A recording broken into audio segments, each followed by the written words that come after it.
नमस्कार, आप सभी का स्वागत है हमारे YouTube channel intermediate coaching classes में।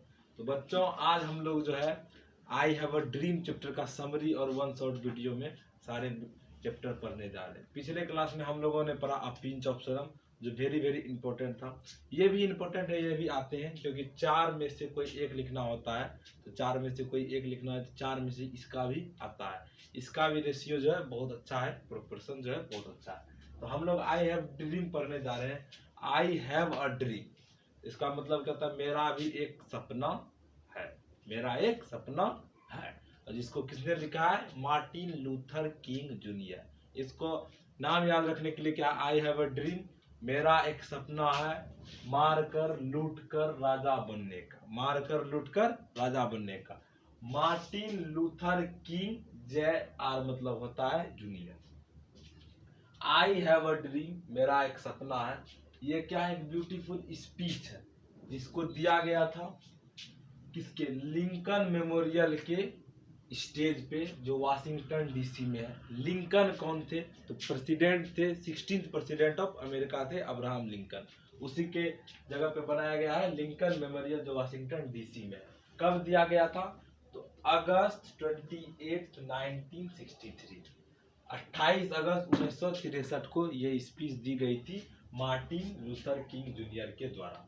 ये एक बहुत ही अच्छे ओरेटर थे। ओरेटर किसको कहते हैं? तो बच्चों, ओरेटर उसको कहते हैं जो अच्छे भाषण देते हैं, जो अच्छे संभाषक होते हैं, जो अच्छे प्रवक्ता होते हैं। तो मार्टिन लूथर किंग के द्वारा दिया गया था। किस स्पीच में? In this speech he told about his dream of seeing America as a developed country, free from the racial discrimination between the whites and the black. The speech brings a great change in the country. और इस speech में उन्होंने क्या कहा? वो अपने dreams के बारे में बताता है। जो उनका ड्रीम्स क्या था कि वो अपने अमेरिका, जो उसका नेटिव बर्थ प्लेस था, जो जहाँ पे उसने जन्म लिया था, जिस कंट्री में उसने जन्म लिया था, उस कंट्री को वो डेवलप्ड, विकसित देखना चाहते थे।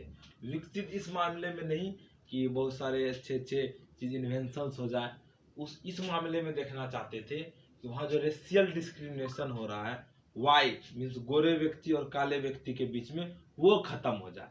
जो वोट देने का जो राइट था ब्लैक्स को, वो नहीं था, तो वो हो जाए। जो निग्रोज रह रहे थे स्लैब्स बना के स्लम्स में, गिटोज में, वो सब खत्म हो जाए। चलिए आगे देखते हैं क्या क्या लिखा हुआ है उन्होंने। और ये जो स्पीच इन्होंने दिया, ये बहुत ही ज्यादा चेंज लाया, बदलाव लाया उसके कंट्री में, और धीरे धीरे वो चेंज हो गया।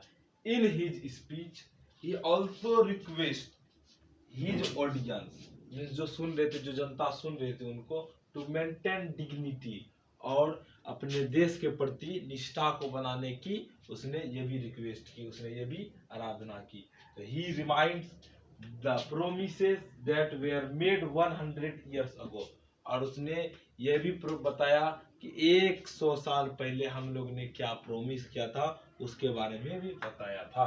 तो he presents the poor and bad condition of the negro slave living in slums, living in slums and ghettos, and have no right to vote, and were cruelly treated by police. अब क्या कर रहा है? ही parents, यहाँ पे parents का मतलब mummy और पापा नहीं है। वो जो है उस कंडीशन को अच्छे तरीके से लीडर किया, जो पुअर, गरीब, और उसकी जो हालात खराब थी, किसका? निग्रो का स्लैब, जो निग्रो के वासी थे और जो गुलामी करते थे, वो जहाँ पे कहाँ पे रहते थे? लिविंग इन स्लम्स में होता है झोपड़पट्टी, और गिटोज छोटे छोटे जो होते हैं घर, झोपड़ी बना के रहते, उसको गिटोज कहते हैं। और जिसके पास वोट देने की क्या नहीं थी? राइट नहीं थी। क्या नहीं थी? राइट नहीं थी। उसका उसने क्या किया? पेरेंट्स किया, उसका लीडरशिप किया, और उसके बारे में बोला। And were cruelly treated by police, और उसके ऊपर बहुत ही अत्याचार किया जा रहा था। किसके द्वारा? पुलिस के द्वारा। उसी के बारे में उन्होंने इस स्पीच में कहा। क्या कहा? कि जो हमारे निग्रोज के पीपल है, जिसका ये देश है, कौन? अमेरिका जो है किसका देश है? निग्रोज का देश है, उसका देश है। उसी के देश में उसका क्या हो रहा है? शोषण किया जा रहा है। किसके बेसिस पे? रेशियल डिस्क्रिमिनेशन के बेसिस पे। उसी को देखते हुए उन्होंने ये स्पीच दिया। He also says if America wants to be a great nation, उसने क्या कहा कि अगर अमेरिका को क्या करना है, बहुत बड़े, अगर अमेरिका क्या करना है, बहुत बड़ा नेशन बनना, बहुत बड़ा देश बनना है, विकसित देश बनना, तो उसको क्या करना पड़ेगा? they must provide the right to Negro, right to vote to Negro. They must provide right to vote to Negro. और इसको जो है सारे सुख सुविधा प्रोवाइड किसको करना पड़ेगा? निग्रोज को प्रोवाइड करनी पड़ेगी, तभी जो है अमेरिका क्या कर पाएगा? विकसित देश कर पाएगा। इसको फिर से समझिए कि जो ये चैप्टर है ये कौन लिखा है? मार्टिन लूथर किंग लिखा है। और ये स्पीच है, क्या है? स्पीच है।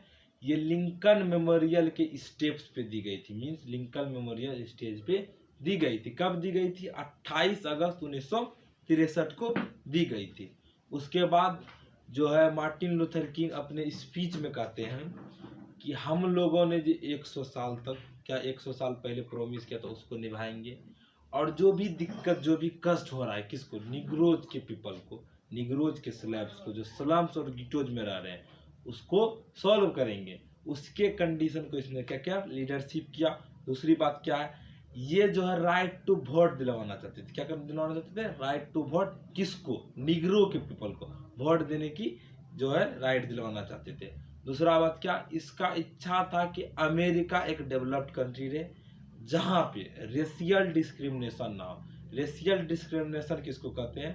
अगर रंग रूप के आधार पे कोई भेदभाव होता है, जैसे जाति के आधार पे भेदभाव होता है, उसको रेशियल डिस्क्रिमिनेशन नहीं कहते, उसको कास्ट डिस्क्रिमिनेशन कहते हैं। क्या कहते हैं? Caste discrimination. लेकिन अगर रंग रूप के, वो काला है, हम गोरे हैं, ऐसे करके अगर जो डिस्क्रिमिनेशन किया जाता है, इसको कहते हैं रेशियल डिस्क्रिमिनेशन। पहले इंडिया में भी किया जाता था, अब जो है इंडिया में खत्म हो गया है। अब बहुत कम बचा है इंडिया में कास्ट डिस्क्रिमिनेशन। लेकिन अमेरिका में पहले क्या किया जाता था? रेशियल डिस्क्रिमिनेशन बहुत ज़्यादा होता था। उसको जो है मार्टिन लूथर किंग जूनियर खत्म करना चाहते थे। और एक पैराग्राफ बचा है बच्चों, उस एक पैराग्राफ को पढ़ते हैं, चलिए।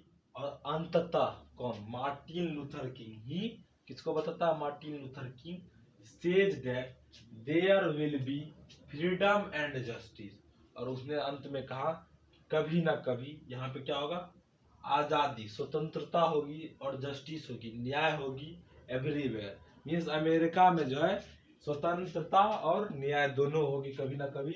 इनकमिंग जनरेशन, जो जनरेशन आने वाली पीढ़ी, will not be judged bye colour of their skin. और जो आने वाली जनरेशन है, आने वाली पीढ़ी को जो है जज नहीं किया जाएगा, किसके बेसिस पे? कलर, रंग और रूप के बेसिस पे, but the context of their character, और लेकिन उसके गुण पे उसको किया जाएगा। और अंत में बच्चों, उसको जो मार्टिन लूथर किंग जूनियर है, वो समय से पहले ही मृत्यु हो गई उनकी, किसी न कोई सनकी के द्वारा उसकी क्या कर दी गई? हत्या कर दी गई। इसी के साथ हम लोग का आज का क्लास जो है खत्म होता है। आप लोग बने रहिए हमारे साथ, और समरी लेक्चर को देखते हुए पूरा चैप्टर आप लोग थोड़े से समय में ज़्यादा पढ़ के जरूर जाए। और इंग्लिश भी जो है जुटता है बिहार बोर्ड में 12th में, ऐसा नहीं है कि नहीं जुटता है। 10th में नहीं जुटता था, 12th में जुटता है। इसलिए इसको भी पढ़िए, इसमें ज़्यादा से ज़्यादा स्कोर करें ताकि आपकी रिजल्ट जो है अच्छी हो। Thank you.